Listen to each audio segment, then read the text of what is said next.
Welcome back to the Deep Dive. Today, we're asking a question that really dictates AV reliability in places like stadiums and casinos. How much heavy lifting can one single, $250 output card actually do? That's the question. And we're going to dive into this WolfPack 4K30 HDMI card to figure out what it tells us about running these huge, high-demand modular AV systems. Exactly. Our mission today really is to look past the spec sheet and understand this idea of operational reliability, how you get that through modularity, and how these key technical choices really drive professional media distribution. Okay, so let's unpack that. At its core, this is a 4K UHD card running at 30 Hz. And when you see that spec, 4K by 2K at 30 Hz, you always see 4.2.0 chroma subsampling next to it.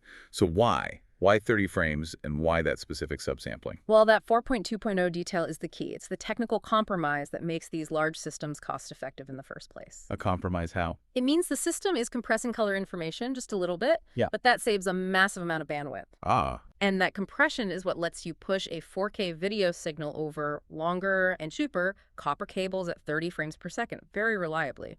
If you tried for 60 frames, you'd need fiber or, much, much shorter cable runs. Right, so you still get the performance up to 10.2 Gbps bandwidth, low latency for fast switching, but you do it practically. Precisely. Now here's the part I think is really smart. That separate audio out.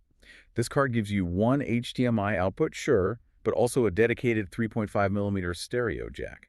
You'd need that for local sound, right? Like patching into an amp in one specific zone. Exactly. And that 3.5mm output, it isn't passive. I mean, this is what's fascinating. It actually supports converting an incoming Dolby digital signal, so high-end surround sound, into a clean, manageable stereo output. Wow, so that just solves compatibility headaches instantly if you're dealing with older audio systems in one room. Total nightmare solver. And of course, you get all the digital handshake stuff built in. HDCP 1.4, EDID, DDC management. It just works. So connecting this to the bigger picture then, this card doesn't exist in a vacuum. It's a component for the giant WolfPack modular matrix switchers. These things scale up to 9x9, 18x18, or even a massive 36x36 setup. And that is the entire argument for modularity. That's the whole point. Since the whole system uses these individual slide-in cards, if one output port fails, it's not a catastrophe. You don't have to send the whole thing back. No.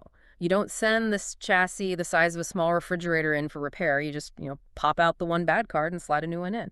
That capability is just massive for uptime. That makes complete sense for reliability. Yeah. But what's the catch? Doesn't that limit you? If I have this huge chassis, why can't I mix this 4K30 card with my older 1080p card, say VGA or SDI? That's the crucial constraint, and it's really non-negotiable for system integrity. These 4K30 cards, they're designed to deliver a pure, high-standard resolution across the entire system. If you start mixing in older 1080p-based card standards, you compromise the whole architecture. You could get sync issues all over the place. Basically, if you buy into 4K30 modularity, you have to commit to it. So where do you see this kind of commitment being necessary? I mean, where is the cost of failure high enough to demand this? Oh, sports bars. Definitely. Casinos, high-end restaurants, data centers. Places of worship, maybe? Yes.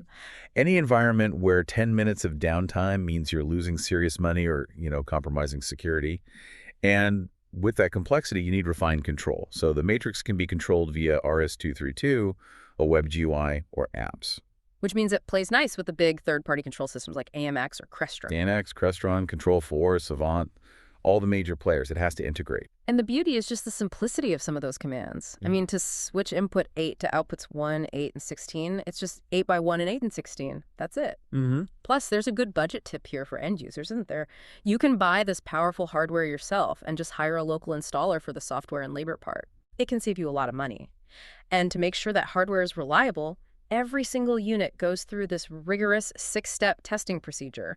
It even includes a 24-hour aging period where they just stress test the hardware before it even ships. And it's backed up by a warranty, I assume? Good one. A 2-year advanced replace limited warranty. So if a card is verified as defective, a replacement is usually on its way within 24 hours. So, wrapping this up, what does this all mean for you?